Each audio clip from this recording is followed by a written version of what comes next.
Hey, everybody. Welcome to Drink While You Think. I'm your host, Matthew, and this is definitely not Kenji. Today, we are talking about all things marketing for accounting firm owners. So every tidbit that we can think of, marketing tips, we're going to go. And since Kenji knows nothing about marketing and is useless, I have asked Brooke Beach to join us. For those of you that don't know Brooke, she runs a firm called Marketwake. Marketwake has been doing Acuity's marketing since, I looked this up, 2015, Brooke. Which is really weird because it was like pre-Marketwake, but also Marketwake. Yeah, I mean, we were one of the first customers, which is kind of crazy. Well, I have to tell everybody for perspective, in 2015, Acuity did 3.6 million in revenue. So we are now triple in 2022. We're triple the size that we were then. So you're a big part of that, Brooke, and the team at Marketwake. So appreciate that. Thanks for joining us. Tell everybody a little bit about Marketwake, and most importantly, what are you drinking today? Okay, well, I'll start with that because it is very important. I graduated from the University of Georgia and therefore had to go with the alma mater, Creature Comforts Tropicália. And because Chris Hemsworth drank it in the Last Avengers movie as his character Thor. So I figured it was a really important beer on many levels. Yes, on a vast number of planes. That's a on so many levels. Yeah. I'm going to open it now though, before I start talking. Okay, well, you open it and I'll tell them about mine. So I'm doing the third of 4 Wicked Weed brewings. This is the Imperial Stout brewed with chocolate and natural hemp-like flavors, which has me nervous. I'm actually not a hemp-like flavored beer. So this is an 8.5%er. But Tropicália, for those of you that haven't been to Atlanta, is one of the staples here. Cheers, Brooke. Thanks Cheers. For joining Drink While You Think. Woohoo. Also, this is 6.6, which by the time we're done with this, it's going to be an exciting time. I have a funny story about Wicked Weed, actually. So do you know where the name came from? I assume it has something to do with weed, but I have no idea. It has nothing to do with weed. Okay, tell us the story. Okay, this is fun, starting with story time. So I have no idea the date, but this is definitely what Google's for. So whoever's watching can look this up and yell at me on the screen. But one of the kings of England decided absolutely no more hops. He wanted to put a tax on it. And he said, we are going to control it. Like, you guys cannot make it. The government is essentially going to control it. We're going to produce it. We're going to ration it. Well, and it wasn't actually hops. It was something different. And all of his entire population, the entire kingdom said, you can't control our beer intake. You cannot control that. We are going to go figure something else out. So they went and found hops, which was a weed at the time. It was literally a weed because he wanted to control wheat. He wanted to control barley. He wanted to control everything else. And so they said, if you're going to control the wheat and the barley and we can't make any alcohol of it, we're going to go find a weed. And they looked and looked and looked. And finally they found hops and started making the most delicious beer on the face of the planet. And it is. And the king said, this is a pernicious and wicked weed, and we're going to condemn it and try to burn it. And that's where it came from. These are the kind of things you learn at Drink While You Think. So tell us what Marketwake does for your clients. Like what kind of stuff? Marketing is kind of a broad term. So and you guys have added more services. So I'd love to know all the things that you guys do, or some big categories. It is very broad, and it's evolving over time. And I'm excited to talk about that, of kind of what the next phase of marketing looks like, especially as everything's moving deeper and deeper and deeper into digital. But right now we really focus on conversion optimization. So what that looks like is how are we telling your story, and then how are we optimizing the funnel at every single phase, which typically includes demand gen offerings, paid media, SEO, content creation, and website performance. And then the undercurrent of all of that is obviously excellent content and excellent design. But really those 4 offerings are what we're the most known for, is paid media, SEO, content, and web. That's awesome. And you built our website twice. Yeah. I mean, so shooting for a third. I know that's what I hear. So about of the accounting firms or the cloud accounting firms in the United States, a huge majority of them are between 5 and 25 people. So like between $500,000 in revenue and $2.5 million of revenue. So if we're thinking from that lens, like, and you're thinking like, what you remember what it was like when your company was that size and you were a founder, and we all have limited time. So if you had like, you can do 3 things. How do you rank them, and how do you prioritize them? So it's a good question. First it is based on your offerings, always starting with content, but you can't just produce content without a strategy. What I think COVID did was escalate people's move into digital, where anyone who's doing SEO before could rank, and then everyone realized, okay, we're not doing sponsorships, we're not doing events, so we're going to write as much content as we can. So if anyone is in that phase, I would say the most important thing that you can do is a solid SEO strategy, because it's digital real estate. Where you show up is one of the most important things about your business when it comes to marketing. People are typing in questions, they're looking for answers. And if you're not showing up at the front, we've been saying this for years, but it's even more important now because it's even more crowded than it used to be. So SEO is a really important aspect. Your brand messaging and the personality that you show. Like, I love Acuity's personality. I mean, you guys have done such a great job with it. It's dry, it's witty, it's memorable, it's approachable. That personality is really important, especially in professional services, because you're not selling a platform that gets to be hands off. You're selling a relationship. So if you're not showcasing that relationship, you're missing a huge opportunity to connect with people where they are. So what is your brand? What's that messaging? What's your SEO content? And then the other aspect is very debatable, very debatable. I see both sides. It's between paid media and social. And the reason why it's debatable is because paid and social run hand in hand in so many ways. Like, you can run paid ads on social, but also if you're running paid and you don't have a solid social presence, your paid isn't going to be as effective. And if you have a solid social presence, but you're not doing paid, then you might miss on opportunities. So everyone thinks that social and paid are very separate. And it's like, no, they're really, really closely tied. So let's dig on content for a while. You've always told me this, and I joke when I talk to accountants that like marketing and blogging is like eating my vegetables. You told me it's good for me, so I just do it. And we have like 400 blogs now. So I know there's a lot of services, or I think a lot of people slip into like somebody gets a package and the marketing firm will say, okay, we give you 4 blogs a month, or 1 blog a week, or 2 blogs a month, or something like that, and we'll kind of blah out content. So if you're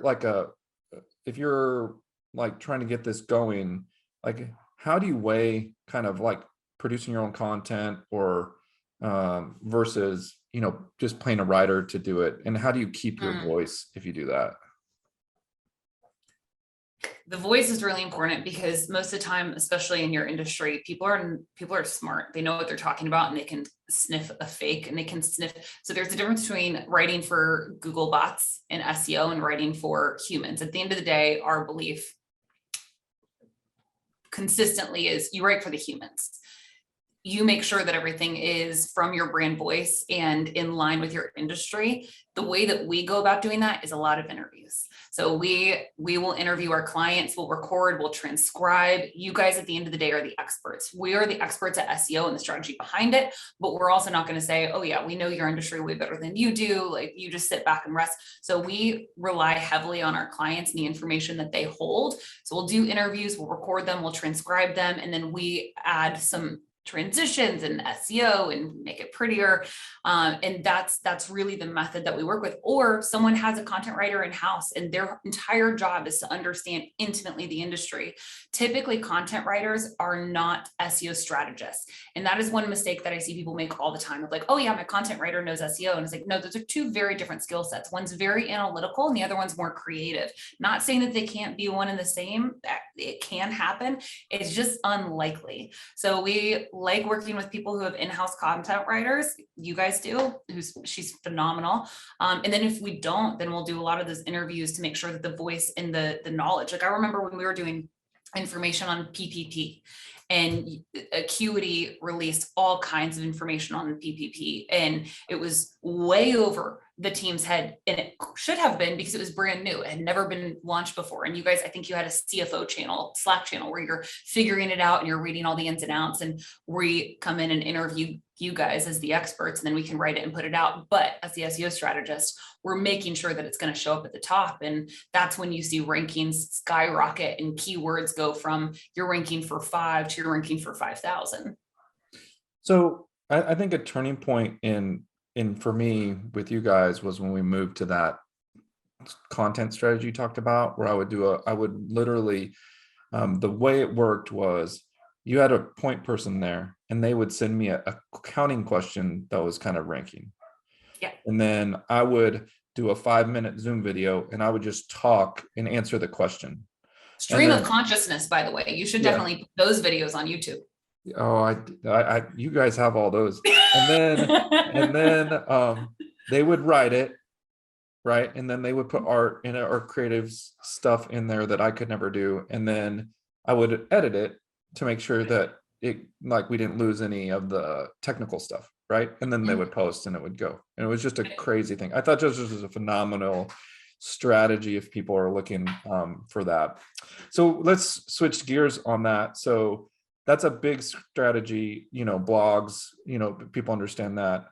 How does video now work with YouTube being such a channel? And I've had my eyes open. I mean, I've thought this for a long time, but then I saw when we did the Catching Clouds acquisition, their YouTube channel and their views, which is in the thousands and 20,000s of views per content piece versus ours, which were like 100 because we weren't as consistent with the video as we were with the blog. So talk about where you think video is going. Video is everything. I mean, YouTube has a TV channel now, YouTube TV. It is video is unbelievably important. And that's not new information, but I think the thing that's important is Google can't crawl video. So a lot of companies haven't invested a lot of time in video because it's like, well, we're not going to get SEO value out of this video. So like, why are we doing it? And this goes back to the funnel conversation, right? Of yes, you may not get SEO value out of it. You can always transcribe the video and have all the whole transcription underneath. So you get plenty of SEO value out of it. But also not all videos need to lead to a form conversion. If we're not filling the top of the funnel, then you're not going to have opportunities at the bottom of the funnel. And a lot of video is that top of funnel brand awareness where it's relatively cheap now. It's not about the quality of the video. Like you don't need to go out and pay $20, $30, $40,000 for an excellent video that you're going to do once every 2 years. Like it's about the volume of it. You can do it on your cell phone. iPhone videos are fantastic. We just say get video content out there, and then you can start filling that top of funnel where people are just dipping their toes in, they're interested. Maybe they just think that you're hilarious and they watch you because you're a personality. It doesn't matter why they watch it, because going back to professional services, it's all a timing game, right? Like someone might not be ready for you right now, but they could be in 6 months. And if they like you and they feel like there's already a relationship there, they're going to be more likely to trust you when that time does come. So we always say, hey, listen, we know that it could be an investment and it's time consuming and you might not see the direct results immediately, but you got to fill the top of the funnel some way. You might as well have at least a record of your story while you do it. Yeah, and the only thing that's super unintuitive about video to me is the most important thing about video is the audio. So invest in a mic, people, if you are doing video, or make sure your mic is tight because the top video quality is dead. We actually had to do that for the podcast because people were like, hey, that's great, but like get a good mic, Matthew. Literally get a good mic. I don't care what the video looks like, even if it's fuzzy, just like I don't like hearing sandpaper. Right. Yeah. That's a great tip for people. I like VidLoft. I love VidLoft. So if you're looking for produced videos in particular, there's a company called VidLoft that Brooke and I both use now. I think I introduced I was a customer first. It's debatable. I'll fight you on it. You knew about it, but I think I was a paying customer of theirs first. Correct. But VidLoft will send you a kit, like a professional video camera kit and the audio equipment. You do the recordings. you upload the recordings and then they do the professional video editing. So it's great. And they do it in 48 hours. Yes, and they flip the edits in 48 hours and you get 3 edit runs. It's a phenomenal service. So anybody looking for a tip on that. Okay, one of our secret sauce things that I think we don't talk about very often is we get a lot of leads, right? So we identify leads through our sales team. But one of our secret sauce things is a drip campaign. And I think that's something that's underutilized by people in this space. But it's very scalable, right? Can you talk about what a drip campaign is and like when people should use it and kind of how often you should look at it, that kind of stuff? Yep. Drip campaigns, nurture campaigns, engagement campaigns, whatever platform you're in, whether it's HubSpot, Pardot, or MailChimp, or any of the other ones. I think most people nowadays ignore email as an important factor because it was so prevalent, and then it's like, oh, that's old news. But it's unbelievably important, and it's important at a couple areas. Like if you're more on the e-commerce side, obviously email's a huge part of your strategy, but people on the B2B side, they never think about it. And it's always the last thing. And the emails are hideous and they don't look good. And their subject lines, they have like the high first name and they're not paying any attention. And they're missing a huge opportunity. So nurture campaigns, drip campaigns, whatever you will, they're a sequence of information and they're essentially telling a story. So if you think about a good story, it touches on the highlights, right? Like it obscures all of the mundane details and it focuses on the emotion and the highlights of the most important aspects. That's why you like the story. That's exactly what a nurture campaign does. It gets rid of all of the noise and you are literally curating content, the exact right content for this specific target audience. So you can say, hey, listen, we're going to look at real estate agents differently than we are people who are in the SaaS industry, or we're going to look at other professional services firms a little bit different. And we're going to hand curate that content and then deliver it to them at the right time. And then maybe add a personal note in there, because again, back to the relationship, it's the most important aspect. So we'll curate this content. We'll have some blogs, we'll have some videos, we'll have some information. And then maybe email number 3 that gets sent on day 21, we'll have a little note from Matthew that says, just checking in, I'm here for you. And everyone's like, Matthew, oh my gosh, I see your drink while you think. That's so sweet of you. I love the personal touch. They don't know that it's automated and they never have to know. Yeah, I mean, it's an unbelievable thing. We've had, I think we're on about version 7 of our drip campaign. It's like probably, but I think the current one is about an 8-month drip campaign. I think it has 15 touches for the core tech SaaS drip campaign. And then right now we're developing an e-com one based on the one that the Catching Clouds folks had. So, it's an art. It's an art and a science. Like it's a lot of time and it's a lot of strategy to figure out when are we going to send these messages? What's the delay? What's the pause in between each email? What's the subject line of each email? And then you study it. So you put 5 or 6 emails out there. Then you look at all the analytics and you say, which one got the best open rate? Which call to action did the best? What email performed? And then you even look at the ones. So if you say email number 5 performed the best, was email number 4 bad or good? And did that influence email number 5? So there's a lot of analytics that goes into a really strong nurture campaign, but if you can put the time into it, it's really effective. Oh yeah. And we have conversions frequently because of this timing thing that Brooke talked about earlier. That it's like when people want to change professional services firms, it's just a timing thing, but it's about every month or every other month, we have a client convert that on the list has been getting our emails for 2 years. 2 years.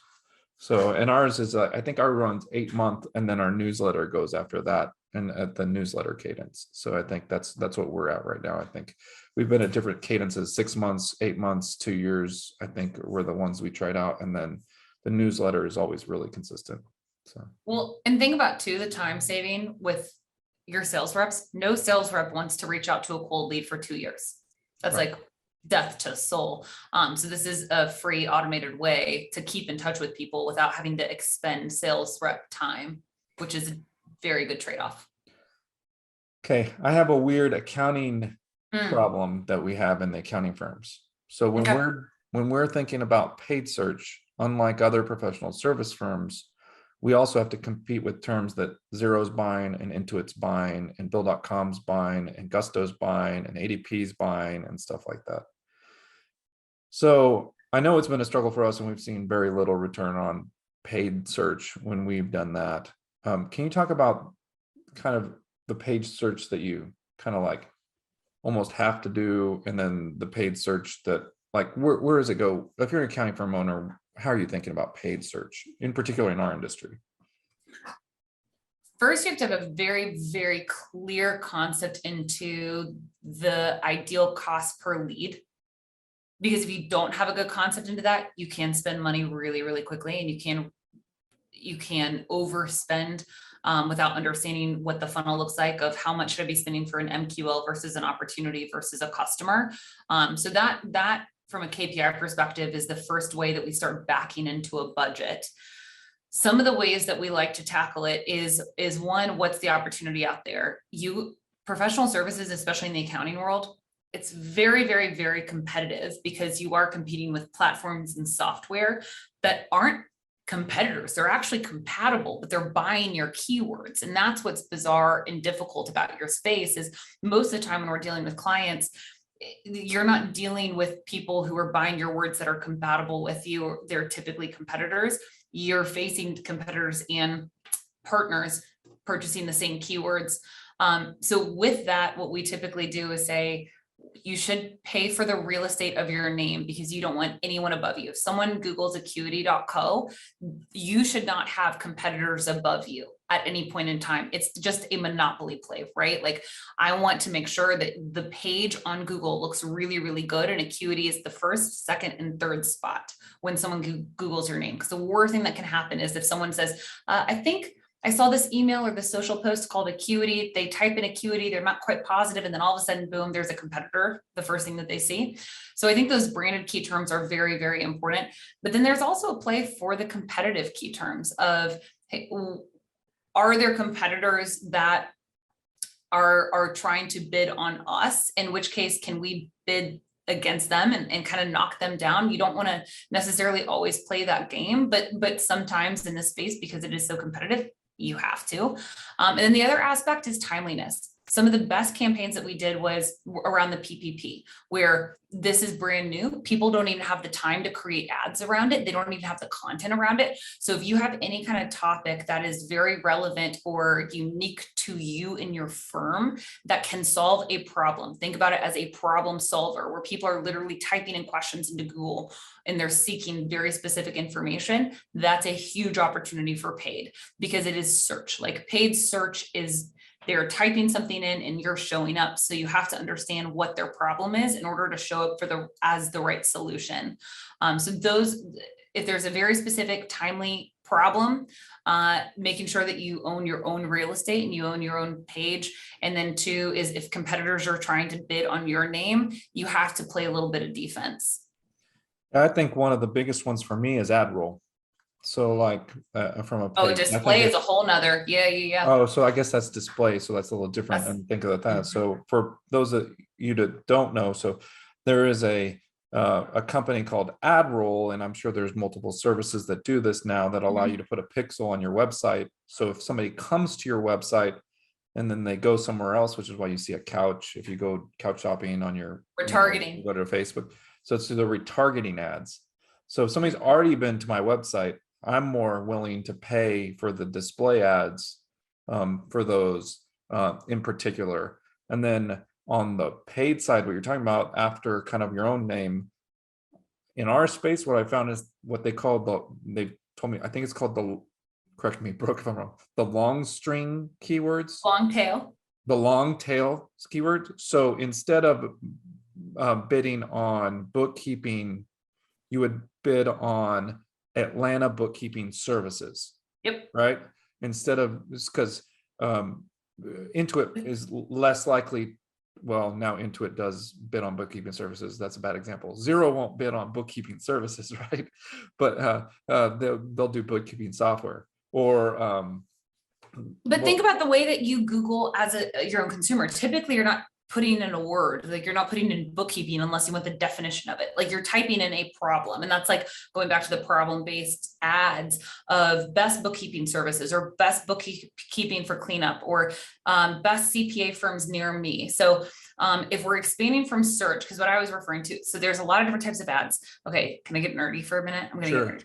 Okay, so in the world of ads, there is search, which is literally ads that are showing up based on what people are searching for. That's where the long tail keywords are really important, where people are searching for solutions to a problem that they're having. If you can't identify that problem, you have no right putting the ads up because you're not going to show up and you're going to be wasting a lot of money. So like best bookkeeping near me, local is really important to that.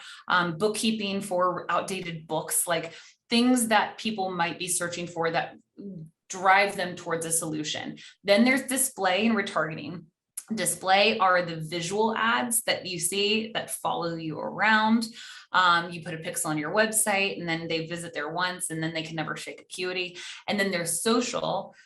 Social is completely proactive and based on audience. Social is actually more around account-based marketing concepts than most people realize, because you can literally take a list, just like you would in your nurture campaigns. You can take a list from your CRM. Let's say you're using Salesforce, take a list, upload it into Facebook. You can actually do it in Google now too. You can upload it into any of these platforms, and then you can build lookalike audiences. So if you say, here are the common factors of our best customers, these are the demographics, these are the psychographics, here's how we're going to search. You can build lookalike audiences, and then you can be proactive where they're not searching for you, because sometimes they're ready and they're searching. Those are the fastest to close, but a lot of times it's a timing game. They're not ready yet. You just got to get the top of the funnel. That's where social paid comes in, paid social. And then you can be really proactive in the way that you're targeting those accounts based on your existing list. Yeah, that's really cool, especially if you're niching, like finding your favorite clients in your niche, like, and then building, like having the tools do the prospecting, basically, Yes. where you say, here's my customers that I love, find me more people like this. That's just just an ingenious way to do that from that. Okay, so we've covered a bunch of the things we can do, but as dealing, since you've dealt with me for a long time, we're pains in the asses accountants, and we have just one question. Oh Lord. What do we track to make sure we're successful? So I will ask you, between 3 and 5, no more than 5, no less than 3. Okay. What are the marketing, not the sales, the marketing only metrics we should start with, and then maybe the first 3, and then you might get some bonus if the 3 are good. So I'll decide. Closed won value of marketing generated leads. Okay, so tell us what that means. Yes. I don't even know what that means. Fantastic. A lot of marketers say, let's look at leads or marketing qualified leads first as the metric to success for marketing. But I disagree, because I can drive you a lot of really horrific leads and take credit for them as marketing qualified because they filled out a form, but like it doesn't actually matter. So what's more important to me is how many leads did we drive become actual customers? So if we like kind of reverse the funnel a little bit and say, no, the most important metric is how many customers closed, how much are they paying, and then the lifetime value of it. Like, were they worth it? So if we're looking at our cost to acquire, that came straight from a marketing, like the initial introduction was from a marketing source. Got it. Yes. Cool. So, and also it changes the cost to acquire. So if we're looking at cost to acquire is $500 per customer. This is totally made up, but marketing generated customers typically stay for 3 years versus sales generated, because the marketing lead felt like they had a say in it and they weren't sold, that cost to acquire is a totally different number because the lifetime value of that customer is actually more valuable than a different type of lead. So the lifetime value and the actual value of the customer is a very important metric that most marketers are never looking at because they think that their job is done once it closes. And it's like, it is and it isn't, because you want to keep them engaged, but then also you want to know the quality of your leads so then you can build those lookalike audiences and you can do account-based marketing. So if you realize, hey, these are the ones that we're bringing in and they're lasting for 3 years, our cost of acquisition is actually a lower number if we're accounting for the average that they're staying on as a customer. That's cool. What's your next one? Metric number two. This is top of funnel. It's traffic to website, excluding bots. Okay. The reason why I say that, and you have to make sure that you're not including bots, or otherwise you're going to be like, oh, we're doing great. And it's like, no, that's definitely a hack. But if you're not getting a good amount of traffic to your website, then the top of funnel is going to start to diminish over time. It's like a lightning bug, it's like, well, it's really bright, and then give it an hour and I don't know where they go. But if you need to keep that top of funnel as stacked as possible, because the sales cycle is so much longer than people imagine. So traffic to your website is always an indicator of the quality of content, where Google is ranking you, the fact that you're going to have opportunities in the pipeline over the next 6 to 12 to 18 months, because we know how long it takes 12 touches for them to come back. So that is an undervalued metric. So if I'm trying to get a sense for where I am in relation to some of the competitors I have that I consider like aspirational, right? Mm-hmm. Where do I find, can you find that information, website traffic on competitors? Is that something, or how do I know what's good, right? It's for, you know what, you guys are accountants, you're going to love this. It's reverse math. So if you say, in order to get this number of customers, we need this many leads or this many MQLs and this many SQL, that means we need this much traffic. It's all reverse math. So it's actually not necessarily based on competitors. It's based on your goals and your own funnel. Oh, okay, that's cool. That's awesome. Mm-hmm. Okay, what's the next one for us? So you got MQL, page ranking, Google keywords. The more keywords, it's organic, it's free, it's the most helpful that you can be. It means that you're increasing your ranking for, people think like 5 to 10 keywords. No, you can rank for thousands of keywords, which means you are producing helpful content that Google and the world deems to be valuable.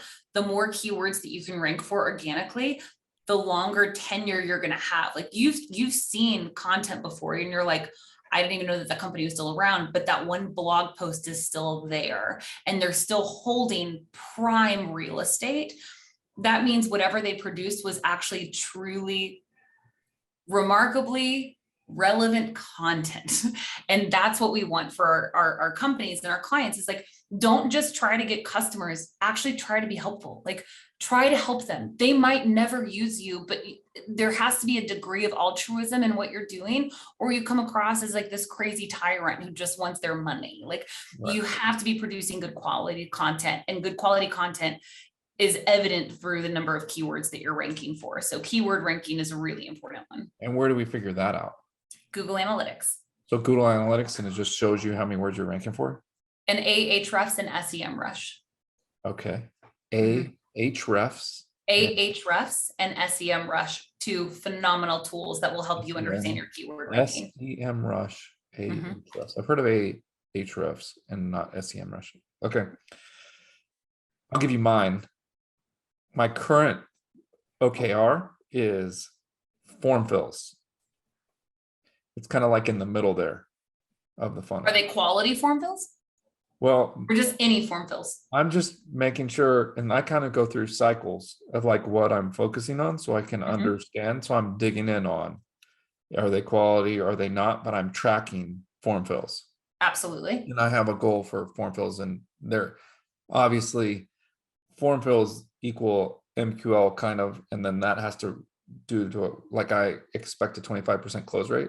because Mhm. most of our form fills are the appointment link because you can Mhm. book online.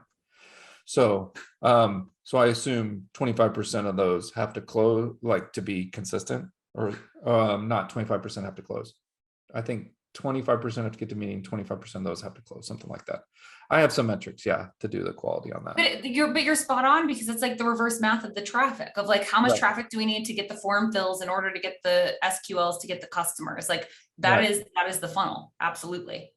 That's cool. Awesome, awesome, awesome. Hey, do you have any bonus ones? That they were okay, the 3. So you get 1 bonus one. No, you don't get 2. Okay, all right.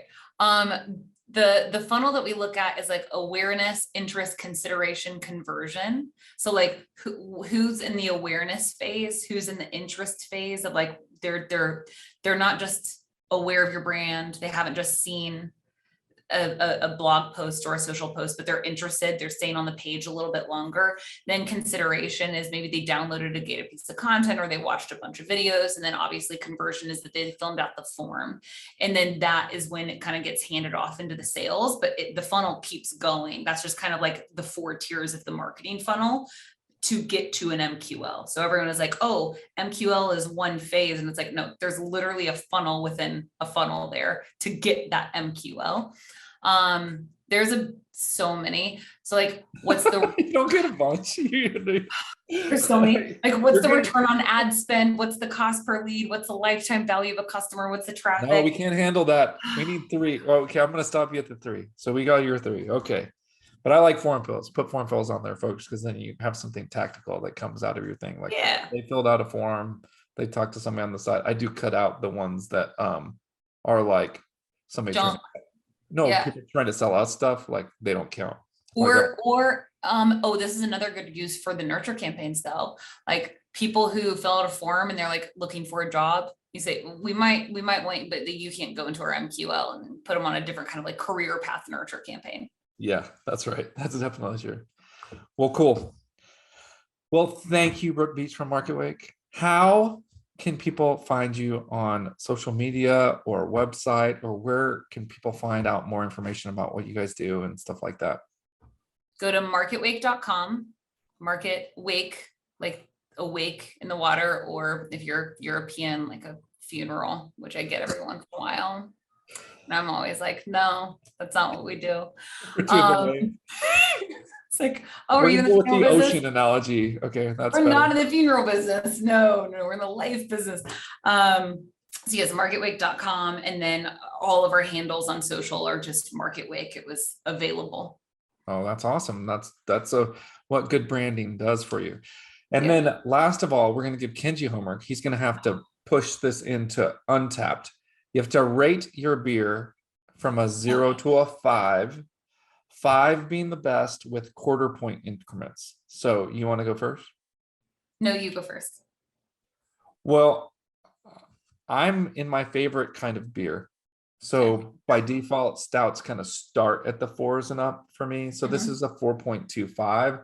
It's the Wicked Weed. Again, it's the Wicked Weed Brownie is its name. It's an Imperial stout with chocolate and natural hemp-like flavors. And the hemp is not overwhelming, so that's good. So if you do like stouts, folks, the Wicked Weed Brownie is okay. What do you think about the Tropicália?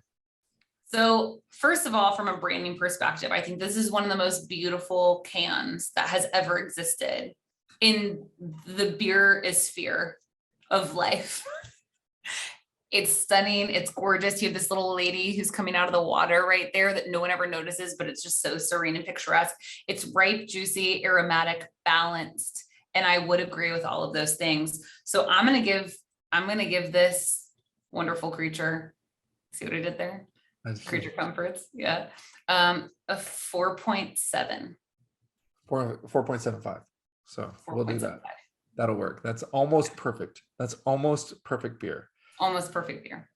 So thank you guys for joining us.